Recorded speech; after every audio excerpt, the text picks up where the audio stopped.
Form 18 আমাদের দেওয়া হয়েছিল কালকে এবং ফর্ম 18 আমরা ফিল আপ করে কালকে জমাও দিয়েছিলাম এবং আজকে আবার নতুন সার্কুলার এসছে যে ভোটের কার্ডের আই কার্ডের জেরক্স দিতে হবে এবং তাদের ফোন নাম্বার দিতে হবে। সেই ফোন নাম্বার এবং ভোটের কার্ডের জেরক্স নিয়ে আবার আজকে আমি এসেছি, কিন্তু এখনও পর্যন্ত 2 ঘন্টা হয়ে গেল, এখনও মিটিং চলছে। ওদের মিটিংয়ের জন্য আমাদের বসিয়ে রেখেছে, তার যে আবার বিকেল 5টার সময় আসতে হবে। বিকেল 5টার সময় যে পোস্টাল ব্যালট আছে সেই পোস্টাল ব্যালট শর্টিং হবে, স্কুটনি হবে, তার জন্য আবার 5টার সময় ডেকে পাঠিয়েছে, সে 5টায় আবার আসতে হবে। তো ভেতরে আমরা দেখলাম কিছুক্ষণ আগে একজন ঢোকার চেষ্টা করছিল, তার আই কার্ড এক নাম লেখা আছে, সে মুখে আরেক নাম বলছে, পুলিশের থেকে অবশ্য আটকে দেওয়া হলো। এইগুলো কি বলবেন? এইগুলো তো মানে প্রত্যেকটা গণনা কেন্দ্রেই কিছু না কিছু ঘটনাগুলো ঘটছে।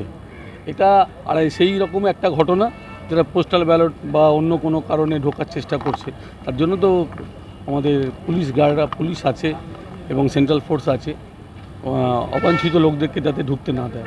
আপনারা কি কোনো রকম অনিয়ম প্রত্যক্ষ করছেন? এখনও পর্যন্ত কোনো রকম অনিয়ম প্রত্যক্ষ করিনি, বা আমার মনে হয় না কোনো অনিয়ম হবে, কারণ দক্ষ অফিসাররা আছে এখানে, নির্বাচন কমিশন আছেন, সেন্ট্রাল ফোর্স আছে, ওয়েস্ট বেঙ্গল কলকাতা পুলিশ আছে, আর সবার শেষে আপনারা আছেন। আপনাদের চোখে এড়িয়ে অন্য কিছু ঘটনাগুলো ঘটবে, এটা হতে পারে না। তাই আমরা আস্থা রাখছি নির্বাচন কমিশনের ওপরে, সেন্ট্রাল ফোর্সের ওপরে এবং পুলিশের ওপরে, আপনাদের ওপরে।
ফর্ম 18 আমাদের দেওয়া হয়েছিল কালকে এবং ফর্ম 18 আমরা ফিল আপ করে কালকে জমাও দিয়েছিলাম এবং আজকে আবার নতুন সার্কুলার এসছে যে ভোটের কার্ডের আই কার্ডের জেরক্স দিতে হবে এবং তাদের ফোন নাম্বার দিতে হবে। সেই ফোন নাম্বার এবং ভোটের কার্ডের জেরক্স নিয়ে আবার আজকে আমি এসেছি, কিন্তু এখনও পর্যন্ত 2 ঘন্টা হয়ে গেল, এখনও মিটিং চলছে। ওদের মিটিংয়ের জন্য আমাদের বসিয়ে রেখেছে, তার যে আবার বিকেল 5টার সময় আসতে হবে। বিকেল 5টার সময় যে পোস্টাল ব্যালট আছে সেই পোস্টাল ব্যালট শর্টিং হবে, স্কুটনি হবে, তার জন্য আবার 5টার সময় ডেকে পাঠিয়েছে, সে 5টায় আবার আসতে হবে। তো ভেতরে আমরা দেখলাম কিছুক্ষণ আগে একজন ঢোকার চেষ্টা করছিল, তার আই কার্ড এক নাম লেখা আছে, সে মুখে আরেক নাম বলছে, পুলিশের থেকে অবশ্য আটকে দেওয়া হলো। এইগুলো কি বলবেন? এইগুলো তো মানে প্রত্যেকটা গণনা কেন্দ্রেই কিছু না কিছু ঘটনাগুলো ঘটছে। এটা আর সেই রকম একটা ঘটনা যেটা পোস্টাল ব্যালট বা অন্য কোনো কারণে ঢোকার চেষ্টা করছে, তার জন্য তো আমাদের পুলিশ আছে এবং সেন্ট্রাল ফোর্স আছে, অবাঞ্ছিত লোকদেরকে যাতে ঢুকতে না দেয়। আপনারা কি কোনো রকম অনিয়ম প্রত্যক্ষ করছেন? এখনও পর্যন্ত কোনো রকম অনিয়ম প্রত্যক্ষ করিনি, বা আমার মনে হয় না কোনো অনিয়ম হবে, কারণ দক্ষ অফিসাররা আছে এখানে, নির্বাচন কমিশন আছেন, সেন্ট্রাল ফোর্স আছে, ওয়েস্ট বেঙ্গল কলকাতা পুলিশ আছে, আর সবার শেষে আপনারা আছেন। আপনাদের চোখে এড়িয়ে অন্য কিছু ঘটনাগুলো ঘটবে, এটা হতে পারে না। তাই আমরা আস্থা রাখছি নির্বাচন কমিশনের ওপরে, সেন্ট্রাল ফোর্সের ওপরে এবং পুলিশের ওপরে, আপনাদের ওপরে।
ফর্ম 18 আমাদের দেওয়া হয়েছিল কালকে, এবং ফর্ম 18 আমরা ফিল আপ করে কালকে জমাও দিয়েছিলাম, এবং আজকে আবার নতুন সার্কুলার এসছে যে ভোটের কার্ডের আই কার্ডের জেরক্স দিতে হবে এবং তাদের ফোন নাম্বার দিতে হবে।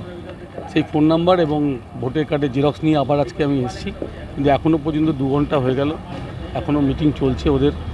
মিটিংয়ের জন্য আমাদের বসিয়ে রেখেছে, তার যে আবার বিকেল 5টার সময় আসতে হবে। বিকেল 5টার সময় যে পোস্টাল ব্যালট আছে, সেই পোস্টাল ব্যালট শর্টিং হবে, স্কুটনি হবে, তার জন্য আবার 5টার সময় ডেকে পাঠিয়েছে, সে 5টায় আবার আসতে হবে। তো ভেতরে আমরা দেখলাম কিছুক্ষণ আগে একজন ঢোকার চেষ্টা করছিল, তার আই কার্ড এক নাম লেখা আছে, সে মুখে আরেক নাম বলছে, পুলিশের থেকে অবশ্য আটকে দেওয়া হলো। এইগুলো কি বলবেন? এগুলো তো মানে প্রত্যেকটা গণনা কেন্দ্রেই কিছু না কিছু ঘটনাগুলো ঘটছে।